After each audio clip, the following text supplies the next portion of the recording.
Hello, everyone. This is a training that will satisfy 1 hour of required training under Section 8-4C of the Connecticut General Statutes for land use commissioners. It'll fulfill the mandatory 1 hour that will cover affordable and fair housing policies. However, this presentation focuses on affordable housing issues affecting Western Connecticut region in particular, and is geared towards those commissioners in the region. However, many of the topics we do discuss today are applicable no matter where you are in the state. This training is given by the Western Connecticut Council of Governments with 2 staff members, myself, Kristen Floberg, I'm a senior planner, and by Charles Vittich, who is a senior project manager with WestCog.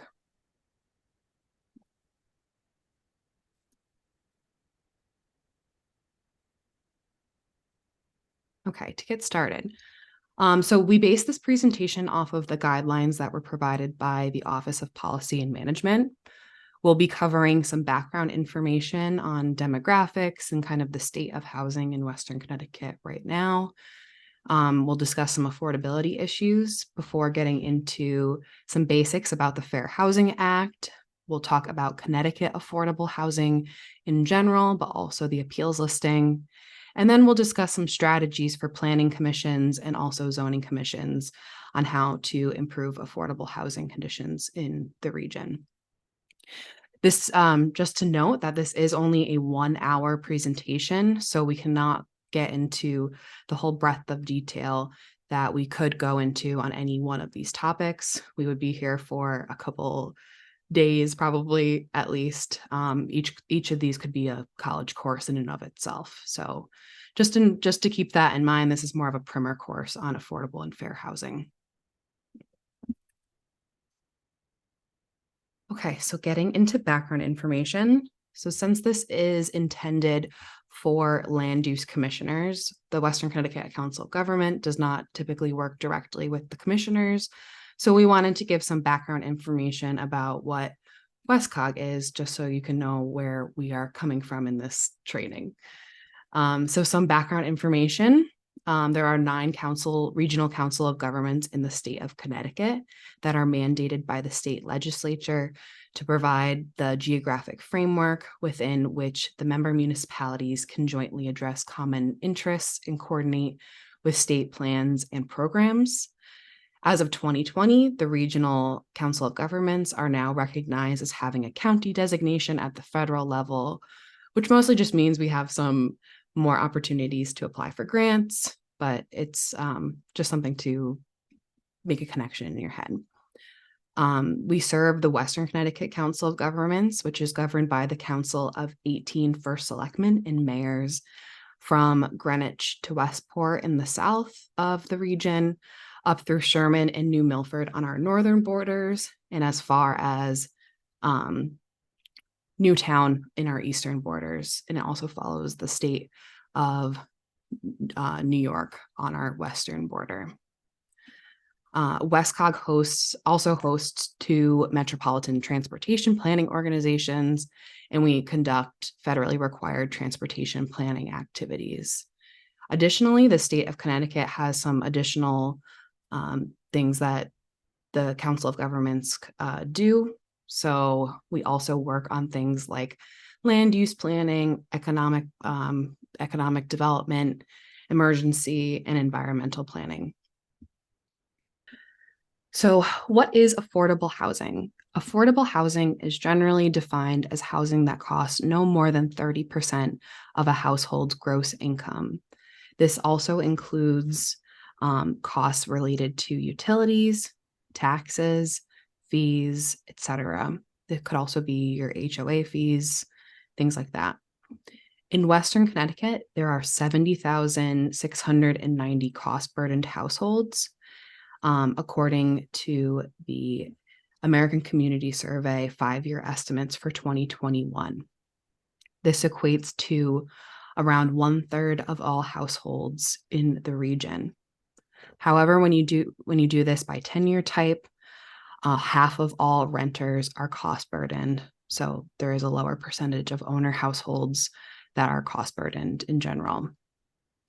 Both of these numbers, the 30% and then the 50%, are both in line with national percentages. However, you can see when we take this by municipality, this graphic here on the right-hand side of the screen, you'll see that there's a wider range of cost burden households depending on where in the region you live. So there are quite a few that are in the more 20% or lower range.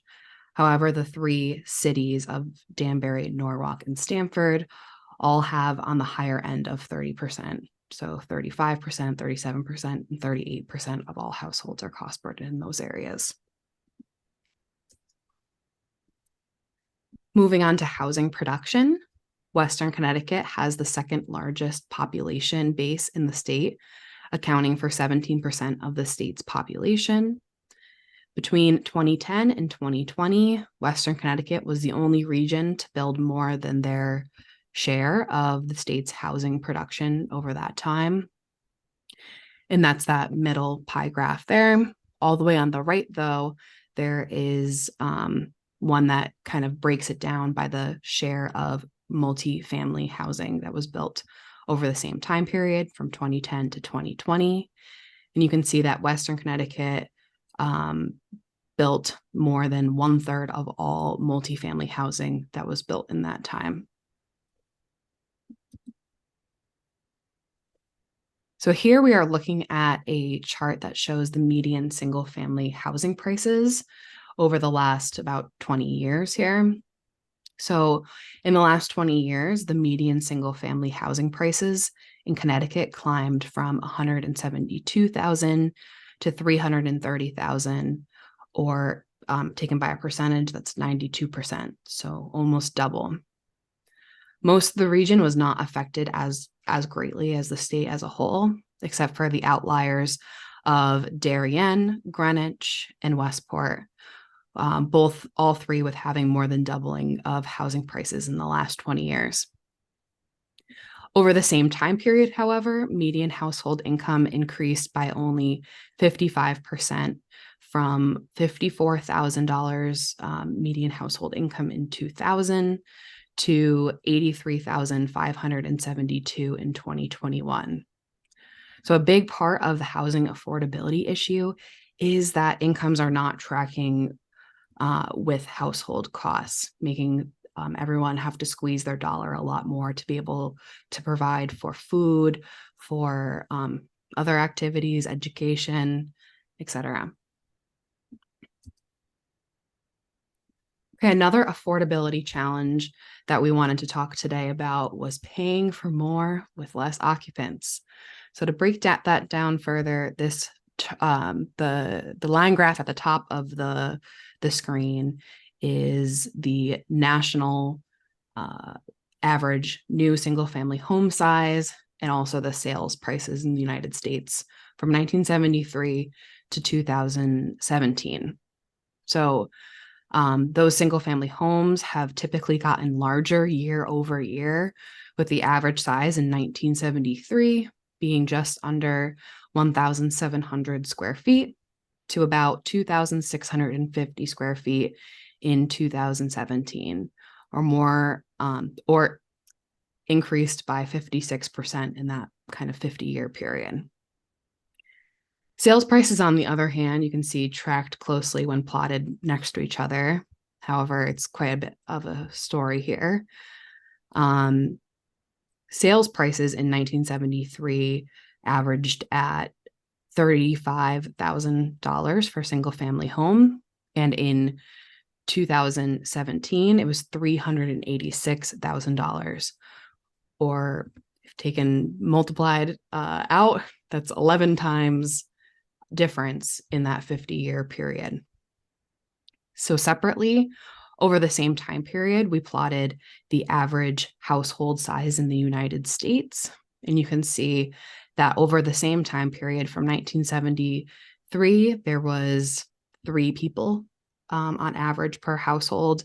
And by 2017, there was a little over 2.5 people per households.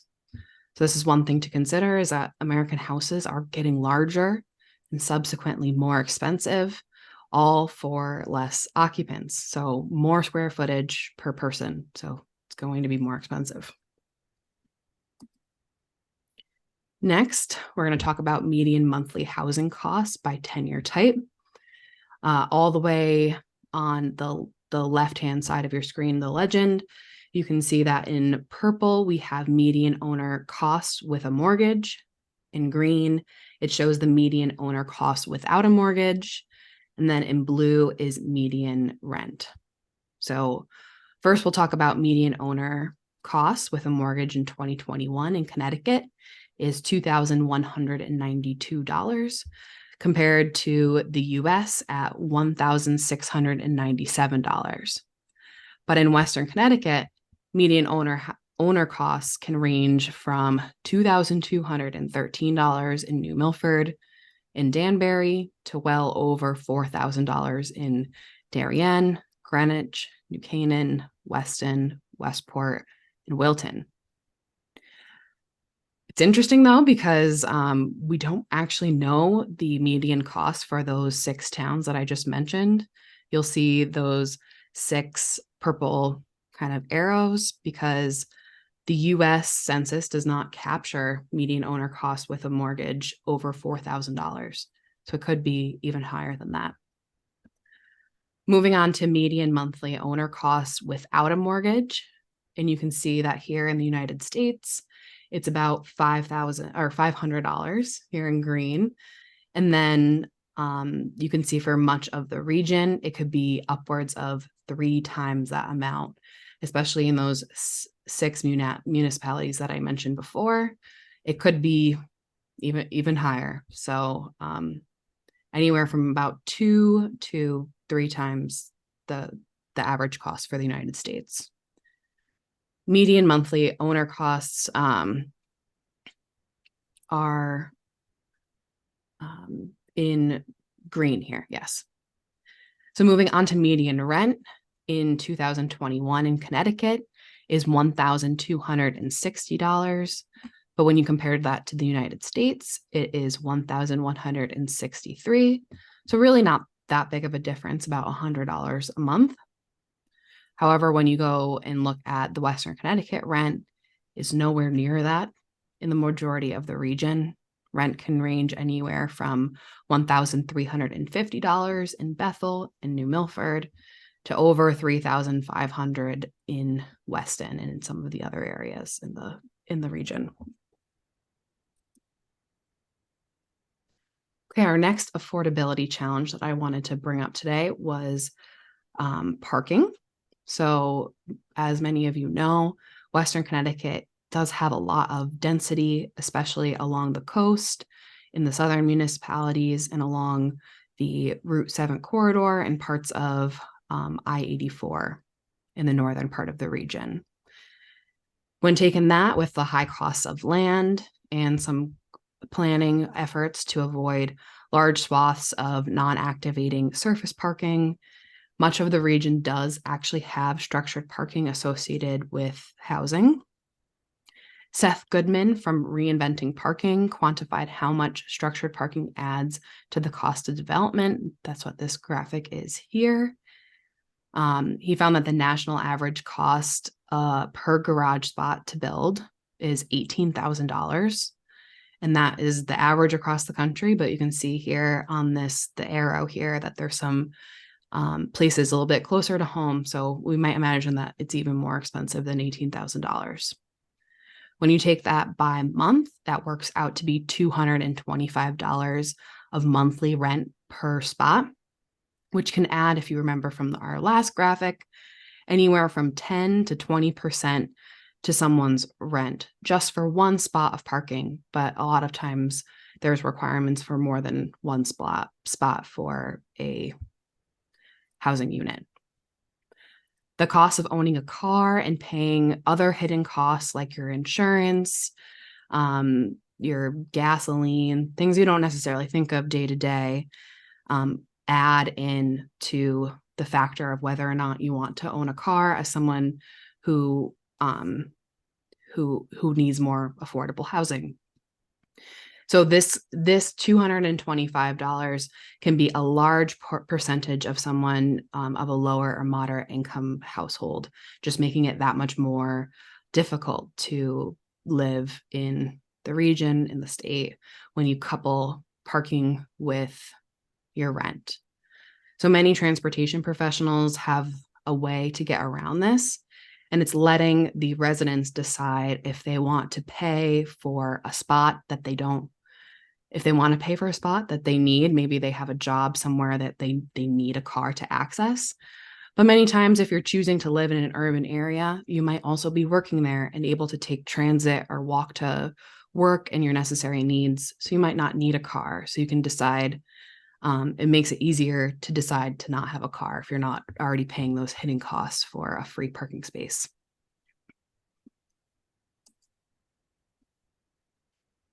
Okay, moving on to the Fair Housing Act.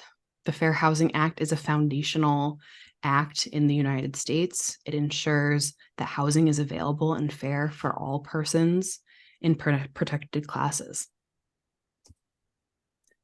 In 1968, the Fair Housing Act made it illegal to discriminate in the sale or rental of housing. Also, when you're getting a mortgage, seeking housing assistance, or engaging in other housing-related activities. This includes protection against discrimination based on race, color, national origin, religion, sex, including gender identity and sexual orientation, familial status, and disability. In 2015, the Obama administration set forth affirmatively furthering fair housing rule, which requires municipalities that receive federal housing and urban development funds to examine whether there are any barriers to fair housing in their communities and understand if they promote bias against any protected class under the Fair Housing Act, and to create a plan to rectify those barriers. This rule was further solidified by the state legislature in 2021 when they added the statute to adhere that municipalities in their zoning regulations must adhere to affirmatively further requirements of the Federal Fair Housing Act. So you may ask, as a land use commissioner, how you can discriminate when you're not the one giving a mortgage or you're not the one providing the housing, right? So I did find a great resource that can kind of show what could potentially have a violation of the Fair Housing Act as a land use commissioner. I put the source here at the bottom of the slide. It's the joint statement from the U.S. Housing and Urban Development Department and the Department of Justice, where they discuss land use laws and practices and how they apply to the Fair Housing Act. So I implore you to look into that further, but I did want to pull some examples from there to kind of iterate how land use laws can affect housing. So the first here is more on how Fair Housing Acts can be for people with disabilities. So if you restrict any group homes from happening in single family neighborhoods or in areas where you're allowing groups of unrelated individuals to live together, that could have a way of violating the Fair Housing Act by not allowing people with disabilities to live where they want in town. The second here is more for zoning enforcement. It's more for if you're enforcing a regulation differently or more harshly for people within protected classes. I think the example that they used was more for blight. So say several people on one street or across town have their lawns that have not been kept all summer long. They're growing weeds everywhere, but only one or two families that are in a protected class are the ones who are getting an enforcement letter, and the rest of everyone in town does not get that, who are violating your zoning regulations. So that could be one way that you can violate the Fair Housing Act. The last here is prohibiting low-income or multifamily housing, which may have a discriminatory effect on persons because of their membership in a protected class. And if so, it would violate the act absent any legally sufficient justification. So this includes if you just don't want any low income or multifamily in housing, but you have sewers and you have water everywhere, there's no reason why you wouldn't be able to have multifamily housing. Okay, so moving on to the history of affordable housing in the state of Connecticut, Charles Vidich is going to take over for the remainder of the training today. Okay, well, thanks, Kristen. Well, it's a pleasure to be here with all of you who will eventually see this presentation online. We're going to start with a brief history of affordable housing in Connecticut, and then talk about the statutory requirements for affordable housing, state fiscal incentives, and then planning and zoning techniques to achieve affordable housing.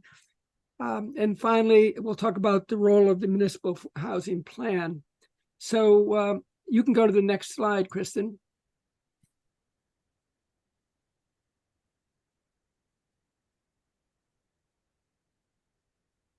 So there were several very important documents dating back to 1978 that address affordable housing. The first and probably the landmark one was the Status of Zoning in Connecticut, which was released by the Connecticut Commission on Human Rights in 1978, and received quite a lot of controversy at the time. One of the major issues at the time was whether zoning was creating economic discrimination or whether it was racial or ethnic discrimination, an issue that continues to be present in discussions about affordable housing. Nothing much happened from a legislative point of view until 1989 with the Blue Ribbon Commission on Affordable Housing, which is the picture you see of the final report. That document was very significant. It remains one of the classic studies of affordable housing and the many factors that influence it. I happen to have been a consultant to that commission at the time because I had done a study on least cost housing, minimizing the fiscal impact of zoning and subdivision regulations. But interestingly enough, Terry Tondro, who's no longer with us, who was an attorney, emphasized at the time how strongly market conditions were affecting the cost of housing. And I think it's important to understand that absolutely market conditions were affecting the cost of housing. But one of the things the commission did identify were many different other sources of what contributed to housing cost. So from that point of view, the study remains a very important document for those interested in affordable housing. What it also did, even though it's not in the housing report of 1989, is it triggered the section 8-30G.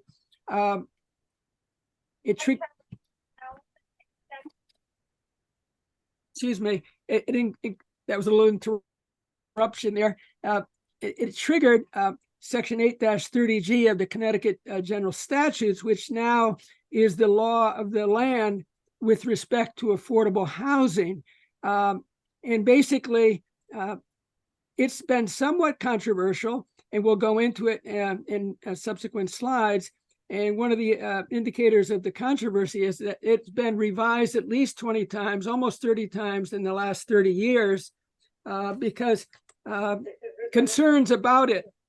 And as a result, one of the things that we're still dealing with is how to best implement the section 8-30G. You can go to the next slide. Perhaps the most significant piece of legislation that we've had is Public Act 2129, which established for the first time very specific standards for the addressing affordable housing through zoning. And what makes them unique is that historically affordable housing was provided through legislation that enabled actions at the municipal level. But Public Act 2129 actually required municipalities, in the case of accessory apartments and parking standards for studios, 1 and 2 bedroom housing, to actually take action. And if action was not taken, the legislation that was in Public Act 2129 would overrule whatever a municipality had, or if a municipality had no standards, it would become the laws that applied in that particular municipality without the standards, or in any municipality that chose not to opt out of those accessory apartment or parking standards requirements. So this was very different historically from the way the state legislature had operated. Other requirements that were put forward were the elimination of the minimum floor requirements. That was not so significant. However, it was significant from an educational point of view because the 1989 Connecticut Supreme Court had eliminated minimum floor requirements in zoning, but not everybody reads the Connecticut Supreme Court cases. And as a result, the legislature, in their wisdom, chose to make sure that those requirements were explicitly listed in the statute, which is the more likely place town planners and planning and zoning commissions will look for their guidance. One oddity, of course, is the special permit procedures with the word character. That word was basically addressed as something which was not appropriate for approvals of special permits. It was almost like a surrogate word for keeping certain types of cultures or classes of people out of a community. And so while this word has been listed as one not to be used with special permits, the real issue is how that word is qualified. So the real focus is on the use of the term character in an adjectival, having adjectives that would qualify that term, such as historic character or physical characteristics of the property or other geophysical aspects of the site. So the word character is best used in a contextual way. So that's something, while it really fundamentally did not create a lot of benefit in terms of understanding, it was really intended to assist Planning and Zoning Commission to be more precise with the words they use when defining their special permit requirements and conditions that may apply to any kind of development, particularly multifamily. Perhaps more important, though, is the prohibition on the caps, limiting the amount of multifamily development in communities. That requirement is not necessarily one that actually created a lot of problems across the state. However, it was one that was of concern to the state legislature, and that it looked like it was a way of avoiding taking responsibility for multifamily housing. In reality, with or without that, it's important to look at, as we will shortly do, the actual infrastructure and land-bearing capacities of the land in making such decisions as to how much development should occur in any given area. And of course, as Kristen said earlier, compliance with federal fair housing laws is now part of the statutory requirements within the zoning regulations.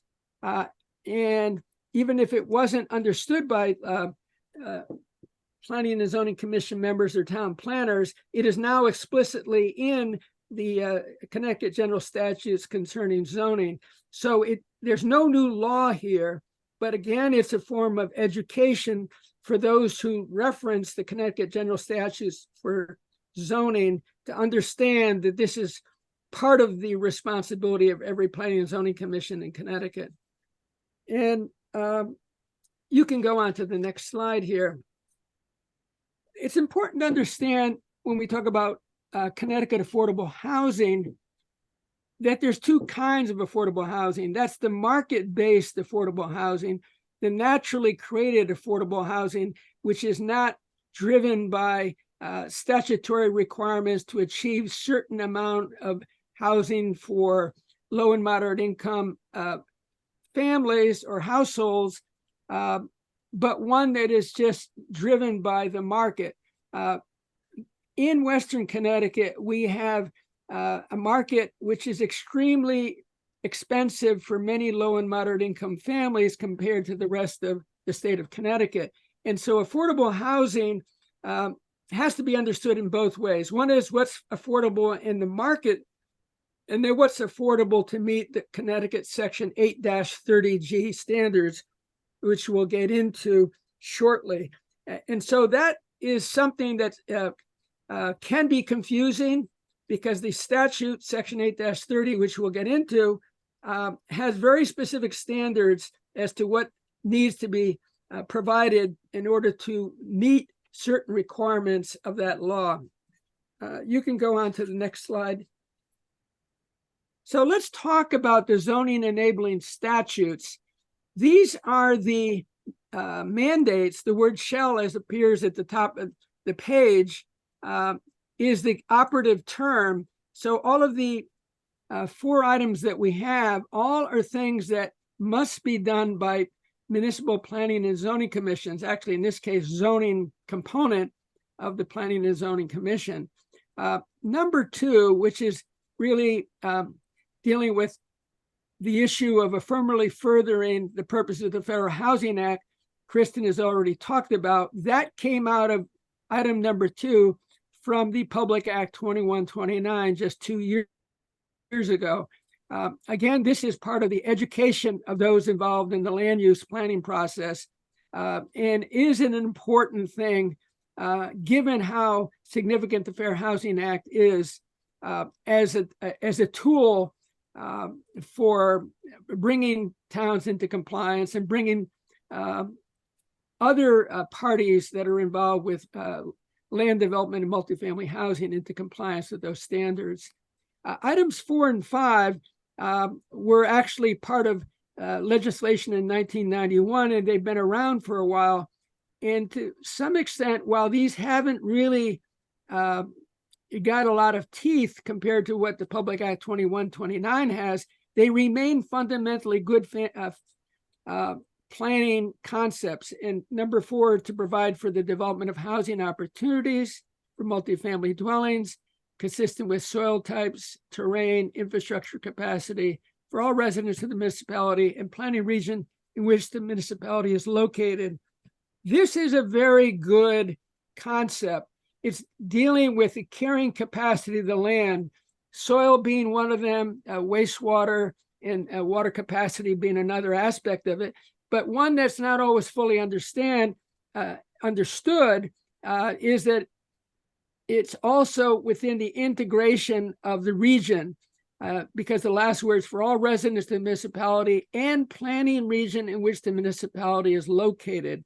And that's important because when we do planning, sometimes towns think of only what they need to do within their own town.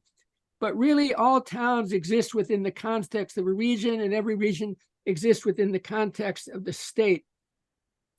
And so there are interconnections between municipalities, and they have, many cases, the town may have the housing burden of another town that has employment. So there are things in terms of how towns are interrelated. And item number 5, promoting housing choice and economic diversity in housing, including housing for both low and moderate income households, has been around since 1991. It's not a new idea, but it's one which has not necessarily had specific teeth as we've gotten into with the Public Act 2129 and with Section 8-30, which we'll go into shortly.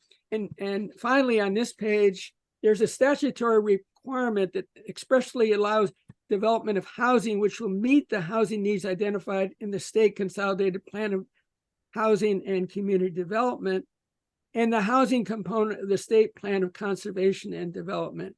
This is a transition here to the fiscal priorities of the state, which we'll get into momentarily here, because the fiscal priorities of the state are that any investment by the state of more than $200,000 needs to be in compliance with the state plan of conservation and development, which includes very significant responsibilities for supporting affordable housing and the Fair Housing Act. And we can go to the next slide and we'll go into that in more specificity.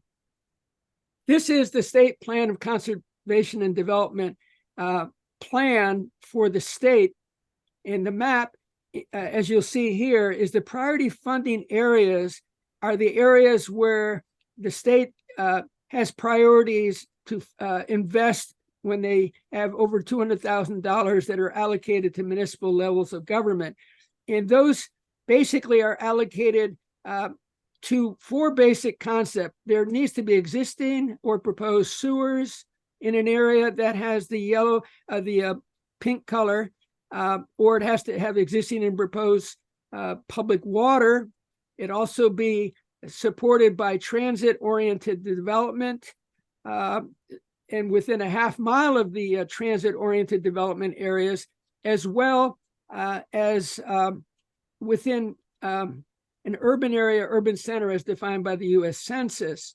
Those four concepts, at least two of them have to be present to get funding allocated to those pink areas on the map. However, the Plan of Conservation and Development at the state level allows for development in other areas, provided that the Municipal Plan of Conservation and Development authorizes or it shows other areas to be acceptable. So there is a kind of a get out of jail card, if you want to call it, from complete compliance with the state plan of conservation and development if the municipal plan has indicated otherwise. So there is some negotiation that goes on, but fundamentally the value of this is that municipalities should be looking at where they want to provide multifamily housing within the context of where the resources are available: sewer and water, transit-oriented development. The concepts are right. And the other thing that, as Planning and Zoning Commission members, you should consider being involved with the 5-year review of the State Plan of Conservation and Development to make sure your municipality is working consistently with the state plan to the extent possible to simplify the allocation of funds for housing and infrastructure that supports housing. You can go to the next slide. And this gives you a close-up of the pink areas within Western Connecticut, which is really the focus of our presentation today, in part because most of the members who will see this will be from Western Connecticut. You'll see the brown color is the conservation areas, and about 23% of the land in Western Connecticut is connected with conservation. So that would not be where you'd want to have priority funding, especially if we're looking for multifamily housing. In the case of Reading, most of that conservation area is public water supply watershed. So there are other countervailing considerations when looking at multifamily housing.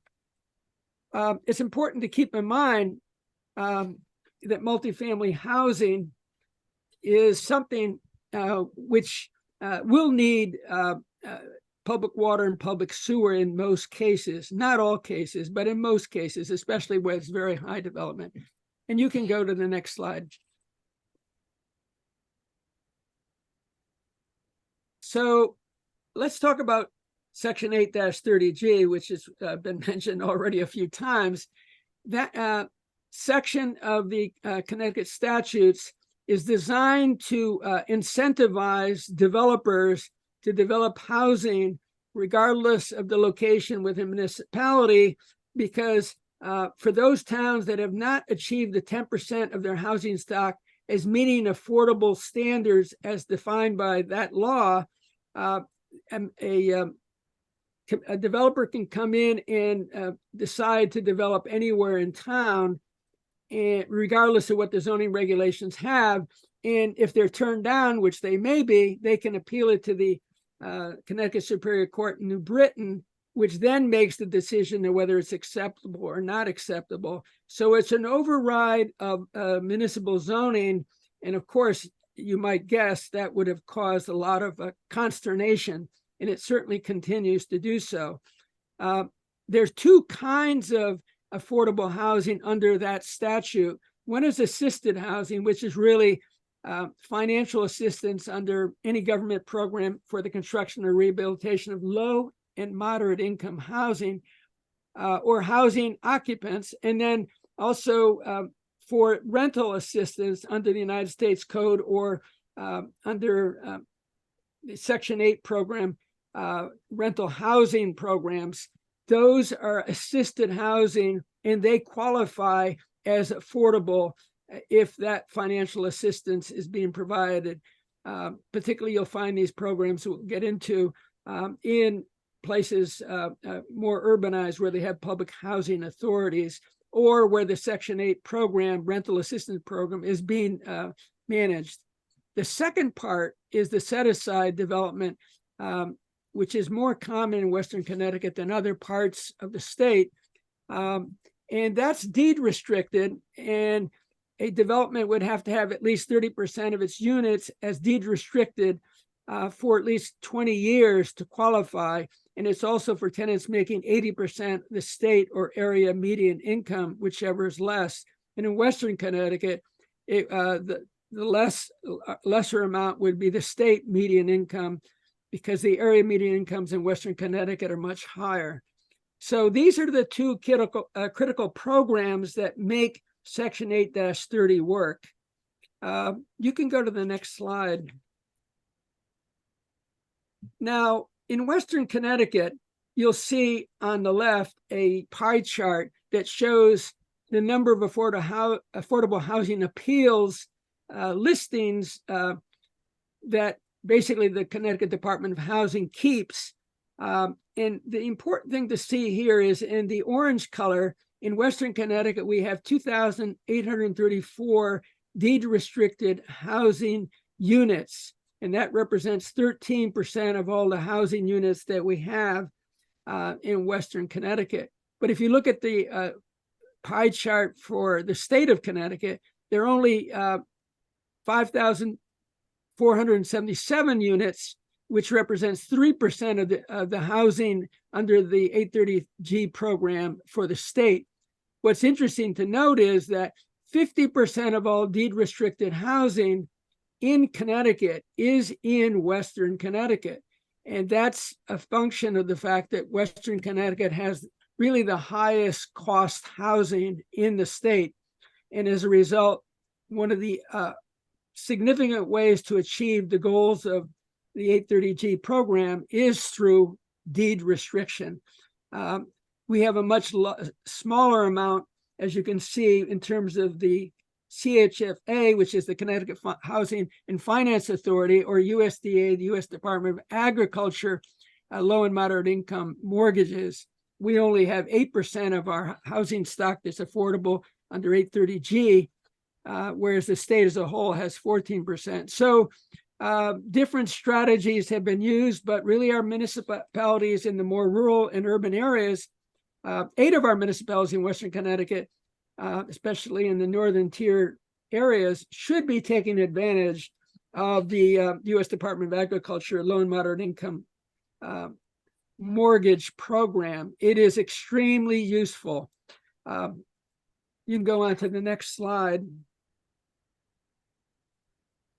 Now let's just talk about the specific municipalities and how they've been doing. Now, right now, if you look at the state of Connecticut, at the bottom right, for the second to last column, 22% affordable. At the very bottom, you'll see Connecticut, and you go across and you'll see that 11.7% of all the housing in Connecticut is affordable under the 830G program. Now, you might argue that, well, if we've achieved that at a state level, what's there to worry about if the goal is to get at least 10%, not to be burdened by developers coming in to propose developments and areas that are not zoned for multifamily.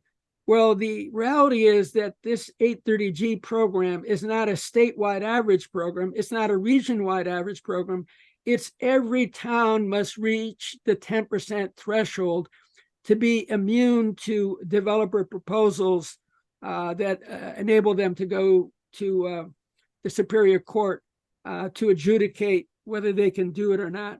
So in our region, of course, you'll see that Danbury, which is at 11.4% of its housing stock being affordable under 830G, Norwalk also at 14.4%, and Stamford at 15.6%. They're amongst the leaders in Connecticut. Our suburban towns and rural towns, as you can see, still have quite a ways to go. You can go to the next slide. Now we'll talk a little bit about things that planning and zoning commissions can do, starting with planning commissions. And these really relate to the concept of least cost housing, whether affordable under the Section 8-30 program, or whether it's fundamentally creating affordability under market rate conditions. These are universal principles of planning. So we can go to the next slide. There are a variety of things that we can do when we do a new development, whether it's under a subdivision regulation or a planned unit development. The amount of infrastructure and the type of infrastructure and the specifications for that infrastructure influence the overall cost of housing as it trickles down, because all of the costs of development have to be paid somewhere, and those development costs ultimately are included in the cost of any house, whether it's a planned unit development, single family development, or a cluster development. Clustering and density are the two key parameters that help to reduce costs. But the other thing that can be done, municipalities should consider assessing the standards that they currently use for driveways, sidewalks, roadways, underground utilities, telecommunication systems, to see if they're doing something that's the most cost-effective given the needs of that particular type of development. It's not to shortchange the development, but it's to understand what are minimum standards of public health and safety that will achieve the goals cost effectively. One of the things that I think is very important, and that is identifying areas where we can have large development for multifamily. Only 3% of all the land in Western Connecticut is zoned for multifamily housing, and half of that land is in Stamford and in Danbury. So we have an opportunity here, particularly for municipalities that have sewer and water, to reassess what opportunities they have, because multifamily housing benefits by the presence of sewer and water, which in turn can reduce the overall development costs. And for those who may not know, multifamily housing is actually energy efficient wise far more energy efficient than single family housing because of the shared common walls, which makes it as much as 30% more energy efficient than single family housing. That's another long-term benefit, which speaks to what Kristen had said earlier about the maintenance and carrying costs of living and housing. Multifamily by right is definitely something that our municipalities should be considering, and yet only a handful of our municipalities currently allow for multifamily by right. And the way to deal with that is actually by having more specific standards so that when a development is reviewed, it isn't a negotiation as you go along, but there's been a planning process to establish where it could be located, having appropriate infrastructure in place before doing it, and having the standards that will enable a more efficient delivery of the planning review process. And of course, middle housing, which is normally considered 2 to 4 family housing, there's a real opportunity for that in Western Connecticut. We only have, at this point in time, 6 municipalities that allow zoning for two-family housing as a matter of right. And that's something that I think is probably one of the most low-hanging fruit opportunities that we have, not only in Western Connecticut, but across the state. Multifamily housing can look like a single-family home. It might have a slightly different parking requirement, but fundamentally, it is probably the easiest transition for a single-family zone to have something that is two-family. And of course, the same thing goes for accessory apartments. These are transitional types of housing that are the most compatible with the overwhelming amount of single-family zoning that is found not only in Western Connecticut, but in the state of Connecticut. Now, we have to make sure that everyone understands that housing needs assessment is something that really should precede any changes of the zoning regulations. And the housing needs assessment should be part and parcel of the affordable housing plan. All municipalities in Connecticut must have an affordable housing plan, and it was due in 2022, but new law as of Public Act 23-317 requires that every 5 years it be revisited. And that law also put in a provision, it's a new one that many of you may not know, that the plan must also improve the accessibility of affordable housing units for individuals with an intellectual disability or other developmental disability. So this is something to pay attention to. And I will mention that the Connecticut Commission on the Development and Future of Connecticut, which is in our reference section, also has 27 recommendations that every municipality should look at as part of their affordable housing plan process. And that process also should include public involvement, because at the fundamental level, not only do we need public involvement, but we need public education of the public, and we need public education or individual education for Planning and Zoning Commission members, as we're giving now, as required by Public Act 2129. There's something called the wisdom of the crowd. You may have heard that.